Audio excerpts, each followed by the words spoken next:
Today I'm working on a 2010 Kia Soul, and what I'm going to be doing today, I'm going to be replacing the PCV valve. There's nothing wrong with this valve, just changing it for maintenance purpose.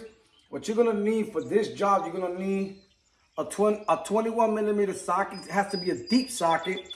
I'm going to be using a 1/2 inch ratchet, and you're also going to need a pair of pliers. The PCV valve is located right here. Let me get you to the front and show you how to replace it. We're going to take our pair of pliers, remove this clip out of here, just press, and it goes back.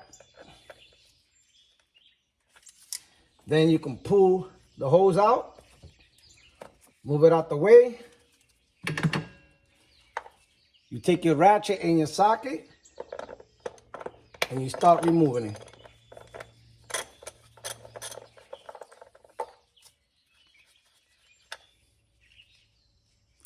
You take a new one, screw it back in.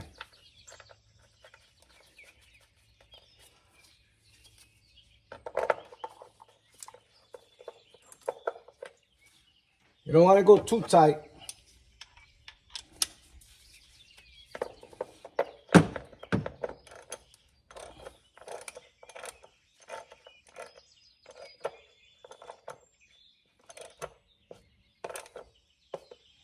Once you feel it tight, you have finished, you take your hose, you put it back in, you take your pliers again, and bring the clip back up.